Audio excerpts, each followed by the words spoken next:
Getting married requires impulse. A fully clear-headed person can't get married. We asked Mom, is not getting married an option? She replied, if there are fireworks outside, the smell of neighbors cooking in the air, and you see families walking happily together in the streets, and you can hold back your tears, then that's fine. After watching a movie and walking out with a do not disturb sign, I realized that no matter how you choose, marriage always seems like a mistake in some way. A long-lasting marriage is just continuing a mistake.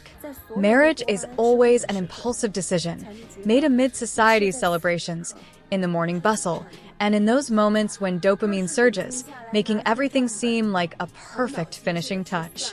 But if you calm down, take out the calculator, and do the math with a clear mind, that ring, no matter what, would never fit on your finger.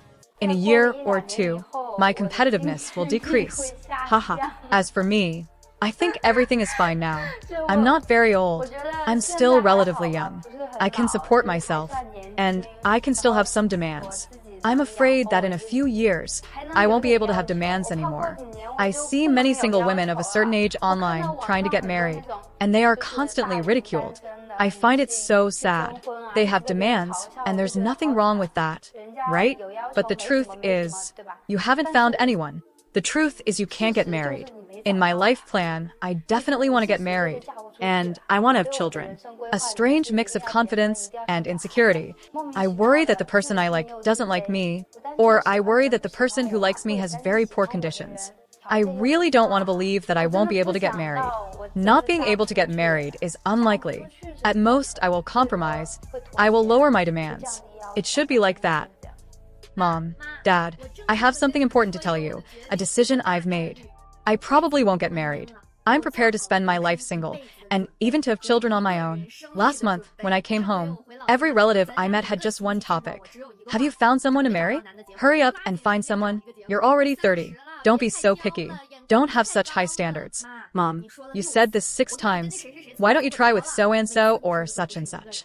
Every time, you mention someone different, while my cousins are preparing to marry and have children. Mom, I see the proud look you give them, and the look you direct at me is filled with anxiety, worry, and pity. You think my life is miserable, and your compassion saddens me. It seems everyone laments that I'm not loved, but no one ever asked about the value of my dedication and struggle over the past 10 years. It's as if you can't see the products I've developed for millions of users, or the hard path I've traveled from a regular job to a leadership position. You don't see that I'm pioneering new horizons with my business. All the shine I've achieved gets lost in the phrase, no one loves me. Before, I thought I wasn't worthy of gaining the family's approval. But recently, while watching Lu Yan's show, I saw that despite her fame, her professional success, and her mansion in Beijing, a single phrase from her mother, calling her a leftover woman, erased decades of effort. That's when I understood. This is a matter of perception. You were raised with the idea that girls need to seek love, that a woman will only be happy and fulfilled if she has a marriage to lean on. Your limited view makes you think I'm unhappy. It's true that at 30, I'm late to marry and have children, but I'm at the peak of my life, in the most prosperous phase to grow and achieve my goals. I am healthy, free, full of energy. This will be the best time of my life. I don't want to waste this wonderful phase caring for a large family, maintaining relationships with in-laws, trying to please a husband, hoping he loves me, and always trying to maintain his admiration. The world has so many beautiful things to offer. Yesterday, while walking by the seaside, and the wind lifted my hair, I breathed in the soft, humid air. In that moment, I realized that some people find happiness in family, love, human connections. But my happiness comes from the world, and from myself as I grow. No one can possess me. No one can bind me. I have only this life, and I want to live it intensely. In fact, I've never been against marriage. I've been on over 30 blind dates. I've also experienced sweet relationships. But did you know? Every time I got close to marriage, fear took over me, because I realized that the version of myself that men wanted wasn't the one I liked. They were drawn to my shine, but once together, they wanted me to abandon it, to become a dependent woman. This is the damn desire for conquest of most men. They think they can put an eagle in a cage. Years ago, I lost myself. I did everything to be loved. He said he loved my independence outside the home, but wanted me to be submissive next to him. So, I became a fool to please him. That was the dumbest phase of my life. And now, when I think about it, I feel nothing but disgust. Men for me are really optional, just a seasoning. I know you're afraid I'll be alone, without company, but I love it. Solitude brings me inner peace. Schopenhauer said that most of life's pains come from contact with other people. I found that when I relate to someone, I start to worry about their emotions, about what they think of me, and I get lost in thoughts about their love or disdain for me. Forget who I am. Can't focus on myself. And now, honestly, I don't want to submit to anyone, nor do I need anyone's approval. Now, I am very clear-headed, very independent, very strong. I love being alone. You prefer company. I don't think one way of life is superior to another. I also don't expect you to admire me, but at least don't pity me, because I possess one of the richest souls in this world, and the most vibrant thoughts. I don't need to be surrounded by other people to feel warmth. I don't need to be loved. I am love itself. I am complete within myself. I don't need to seek anything outside of me. You should be proud of me. Next time I come home, ask me about the field of artificial intelligence I'm working in, about the abdominal muscles I've developed, or about the landscapes and cultures I've experienced on my travels. You have an amazing daughter. You don't need to envy anyone. I feel happy for you. I would like to say to my parents and everyone who cares about me, please stop pressuring me to get married. It's not that I don't want to get married anymore. It's just that I really can't find anyone. Finding the right person is incredibly hard. To be honest, I'm also quite scared of marriage. I'm afraid that married life will be filled with frustrations. I'm afraid that love in marriage won't be as beautiful as I imagine. I'm scared of domestic violence, of being cheated on, of in-law conflicts, of having children, and of ending up like my mom, spending my whole life busy with family and kids, without a life of my own. Actually, I've been thinking about this earlier than you. I've always wanted to have my own family. I never imagined I'd become an older unmarried woman at 35, still not married. My plan before was to get married at 25, with both of us having stable jobs. We wouldn't need to be rich, just able to understand and tolerate each other, as long as the money was enough to live on.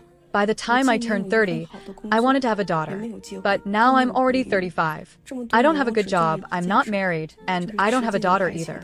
Over all these years, I've done just one thing: endured all the pain that comes with love. When I broke up, I didn't even dare to tell you. I was afraid you'd worry, afraid you'd get anxious, afraid you'd see how much I had failed, and also afraid of seeing the sadness and helplessness in your faces. Later, you found out anyway and offered me some comfort, saying that fate can't be forced, that when it's not meant to be, the right one will come along eventually, and that I shouldn't set my expectations so high.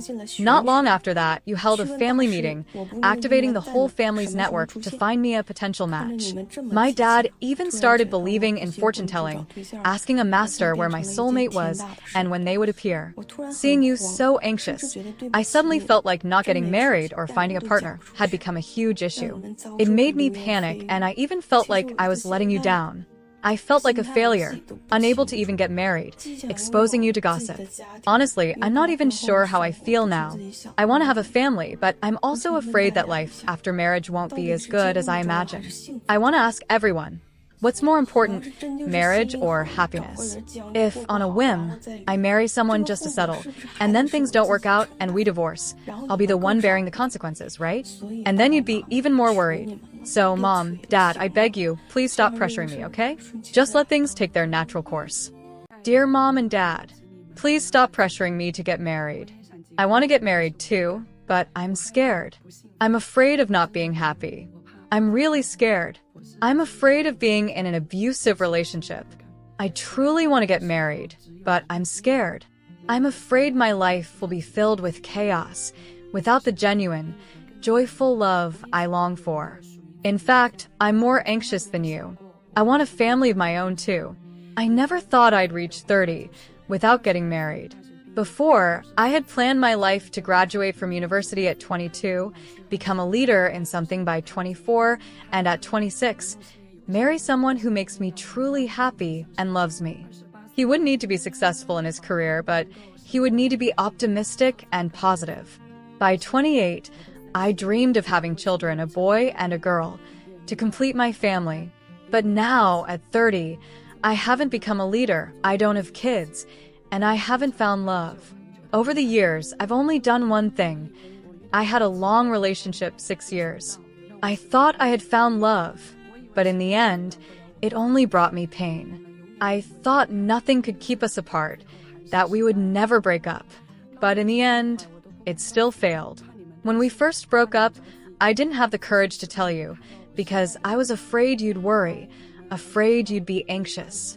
In truth, I was scared you'd see how much I had failed. Eventually, you found out, but you still supported me, saying at least I didn't fall into a horrible situation.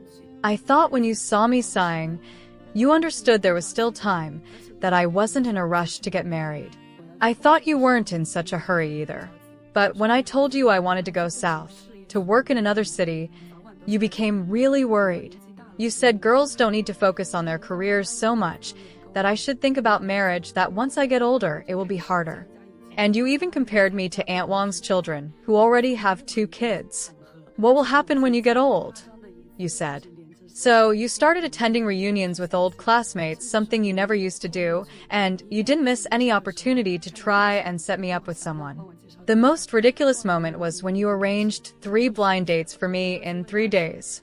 Even when you went to the doctor, you wanted to introduce me to someone. It got to the point where you started believing in fortune-telling, asking masters to predict my love life, asking when I would get married. The truth is, I've let go of it. I don't want to settle or weigh pros and cons. Marriage isn't just about money. It requires a little love, too. It needs 2 people who are sincerely willing to build something together. And the more I think about it, the more I feel content living alone. When I want to run, I go out and run. When I want cake, I buy one and reward myself. But seeing how eager you are to find someone for me, it makes me incredibly anxious. I feel like finding someone has become this massive task, and it makes me very, very nervous. I even feel like I'm letting you down because I haven't married yet. But don't you want me to be happy, to live beautifully? Can I approach this with a more peaceful mindset? I know you're worried, but please, stop pressuring me. It's making me extremely stressed. Now, I'd rather rent a place of my own and stay there than come home, because I'm scared. I'm scared that every year when I come home, you'll ask me the same questions and look at me with disappointed eyes. The more you push, the more anxious I get, and the harder it becomes to find someone good. And if I end up with the wrong person, I'll have to go through a divorce, and then you'll pressure me again.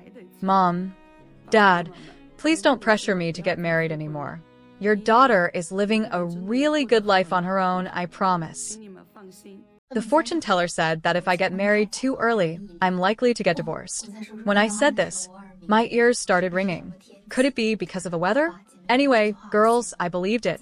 I'm 33 years old this year, and honestly, my emotional experiences have been very few.